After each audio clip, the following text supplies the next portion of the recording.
D ভিলিয়ার্সের batting পছন্দ করা শামীম জানালেন এটাই তার কাজ। একটা সময় নির্দিষ্ট কিছু শটসের বাইরে খুব বেশি খেলতে পারতেন না শামীম হোসেন পাটোয়ারি। মিস্টার 360 ডিগ্রি খ্যাত সাউথ আফ্রিকার এবি ডি ভিলিয়ার্সের ব্যাটিং অনুসরণ করে নিজেকে পুরোপুরি বদলে ফেলেছেন বাঁহাতি এই ব্যাটার। নিজের জোন থেকে বেরিয়ে এখন উইকেটের চারপাশে শটস খেলতে পারেন তিনি। শ্রীলঙ্কার বিপক্ষে দ্বিতীয় টি-20তেও নিজের ব্যাটিং সামর্থ্যের প্রমাণ রাখলেন দারুণভাবে। সিরিজে ফিরে নিজের ব্যাটিং নিয়ে শামীম জানালেন এত খুশি হওয়ার খুশি নেই, এটাই তার কাজ। ক্যান্ডিতে শ্রীলঙ্কান পেসার কিংবা স্পিনার কারো বিপক্ষেই সুবিধা করতে পারেননি বাংলাদেশের ব্যাটাররা। নাইম শেখ, মেহেদী হাসান মিরাজরা যেখানে শট শোই খেলতে পারছিলেন না, সেখানে শেষের দিকে ব্যাটিং এ নেমে 2 ছক্কায় 5 বলে 14 রান করেছিলেন শামীম। ক্যান্ডিতে যেখানে থেমেছিলেন ডাম্বুলায়, সেখান থেকেই শুরু করেন বাঁহাতি এই ব্যাটার। একটু বেশি বল খেলার সুযোগ পেয়ে সেটা কাজে লাগালেন দারুণভাবে।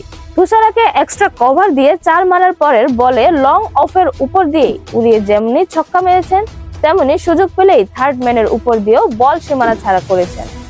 সব মিলিয়ে উইকেটের চারপাশে নানান রকমের শটের পস্তা সাজিয়ে 5 4 ও 2 ছক্কায় 27 বলে খেলেছেন 48 রানের ইনিংস।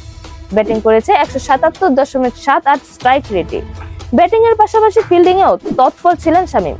আবিষ্কার ফার্নান্দোর ক্যাচ নেওয়ার পাশাপাশি কুশল মেন্ডিসকে সরাসরি থ্রোতে রান আউট করেছেন তিনি। পুরো সিরিজ জুড়েই বাংলাদেশকে ভুগিয়েছেন মেন্ডিস, অথচ তাকেই সরাসরি থ্রোতে জ্বলে ওঠার আগেই ফিরিয়ে দিয়েছেন শামীম। ব্যাটিং এর পাশাপাশি ফিল্ডিংও দারুণ অবদান রেখে বাঁহাতি ব্যাটার বলেন, আসলে খুব বেশি খুশি হওয়ার কিছুই নেই, এটা আমাদের প্রতিদিনের কাজ। বাংলাদেশ প্রিমিয়ার লিগের সবশেষ আসরের সময় শামীম জানিয়েছিলেন তিনি ডি ভিলিয়ার্সের ব্যাটিং অনেক বেশ অনুসরণ করেন। হেড পজিশন ও এলবো নিয়ে কাজ করে সাম্প্রতিক সময়ে সেটার ফল পাচ্ছেন বাঁহাতি এই ব্যাটার। শ্রীলঙ্কার বিপক্ষে ম্যাচ শেষে আবারও জানালেন সাউথ আফ্রিকান ব্যাটারের প্রতি নিজের ভালো লাগার কথা। সেই সঙ্গে বাঁহাতি ব্যাটার মনে করেন টি-20 ক্রিকেটে ইতিবাচক থাকাটাই গুরুত্বপূর্ণ। এ প্রসঙ্গে শামীম বলেন, অবশ্যই ব্যক্তিগতভাবে আমি এবি ডি ভিলিয়ার্সের ব্যাটিং পছন্দ করি।